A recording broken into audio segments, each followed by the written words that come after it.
ASP थे वहाँ पे फारबिसगंज में, जब मैं अररिया का एसपी था। शासन द्वारा जो निर्णय लिया गया है और मुझे यहाँ पे नियुक्ति की गई है पुलिस महानिरीक्षक के तौर पे, तो उसी का चार्ज लेने आया था। और मुझे काफ़ी खुशी इसलिए भी है कि मैं विकास जी से चार्ज ले रहा हूँ। विकास जी मेरे साथ में एएसपी थे वहाँ पे फारबिसगंज में, जब मैं अररिया का एसपी था। और काफ़ी पुरानी यादें यहाँ पे ताज़ा हो गई। काफ़ी अच्छे अधिकारी थे और मुझे तो कोई डाउट नहीं कि इन्होंने प्रशासन और सब कुछ अच्छे से संभाला होगा, बस उसी को आगे कैरी ऑन करना है मुझे। और उपेन भी मेरे साथ, जो एसपी पूर्णिया है, ये काम सहरसा में एसपी के तौर पे काम किया है।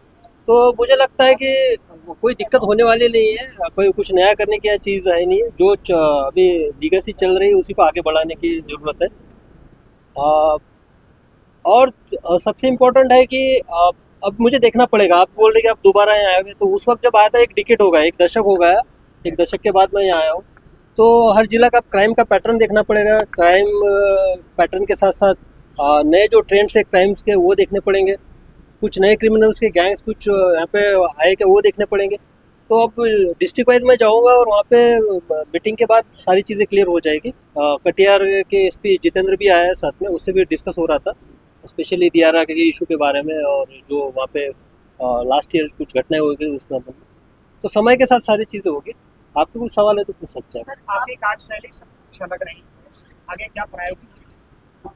नहीं, मैं हमेशा, जो संस्था होती है हमारी, एक संस्था का जो एक पिरामिड होता है, हायरार्की जो होती है, उसमें बिलीव करता हूँ। और एसपी की जो एक है, पुलिस अधीक्षक एक संस्था है, एसडीपीओ भी एक संस्था है, थाना का जो थानेदार होता है वो भी एक संस्था है।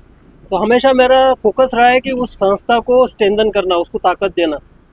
तो जो मेन जिला का काम जो crime control and law and order का है, वो एसपी के जिम्मे रहता है। तो मेरी यहाँ पे ये भूमिका रहेगी कि मैं एसपी के साथ खड़ा दिखूँ, उनको गाइडेंस दूँ, और एक अभिभावक की तरह उसको जो दिशा निर्देश है उसके अकॉर्डिंग उसको समय समय पे अवगत कराऊँ। हाँ। और कुछ ऐसा इशू होता है कि जो इंटर स्टेट या इंटर डिस्ट्रिक्ट से रिलेटेड है, तो उसमें कोऑर्डिनेशन के तौर पे काम करूँ। ये इंटरनेशनल बॉर्डर भी है, मतलब कैसे? नहीं, मैं अररिया में एसपी के तौर पे था। तो मुझे काफ़ी अच्छा एक्सपीरियंस है। और सहरसा में भी मैं डीआईजी के तौर पे काम किया था, तब भी सुपौल बॉर्डर का था। तो अ, मेरे लिए नेपाल, अभी भी मैं जहाँ से आया हूँ मुजफ्फरपुर से, वहाँ पे सीतामढ़ी का बॉर्डर था, 95 किलोमीटर था। तो मेरे लिए नई बात नहीं है। लेकिन अभी देखना पड़ेगा कि बहुत सारे जो टाइम एंड जो समय के साथ बहुत सारे बदलाव हुए हैं, तो उसको भी देखते हैं। छोटे छोटे बच्चे स्मैक के शिकार होते हैं। हाँ, ये काफ़ी अच्छा सवाल आपने पूछा है। मैं मुंबई में डेपुटेशन पे गया था, तो एंटी नार्कोटिक सेल का इंचार्ज था वहाँ पे। बाद में एटीएस में भी मैंने काम किया वहाँ पे। तो ड्रग का वहाँ पे सीनियर कुछ डिफरेंट था। जब मैं वहाँ 5 साल के बाद यहाँ पे आया हूँ, और सहरसा में डीआईजी के तौर पे जब क्राइम का एक पैटर्न में एनालिसिस कर रहा था, और स्पेशली सीएसपी जो संचालक होते हैं उनकी लूट, बाद में जो रोड के जो क्राइम होते थे, उसमें एक बात, और अभी भी मुजफ्फरपुर में भी एक बात जो एक प्रखरता से सामने आई थी, कि जो यंगस्टर्स हैं, आप उसमें 16 साल से लीजिए, 16 साल से लेके 22 साल तक जो नए लड़के हैं, वो कहीं ना कहीं स्मैक पीकर अपराध को अंजाम देते हैं। तो ये काफ़ी एक सेंसिटिव इशू है। और इसका और एक दूसरा पहलू ये भी है कि जो क्रिमिनल्स को जिन्होंने क्राइम किया है स्मैक के नशे में, जब उनका हमने इंट्रोगेशन किया, और इंट्रोगेशन के बाद उनसे डिटेल में, जब इंट्रोगेशन के बाद बात करने के बाद जब नशा उनका उतरता है, तो उनको भी पता नहीं होता कि उन्होंने क्या किया है।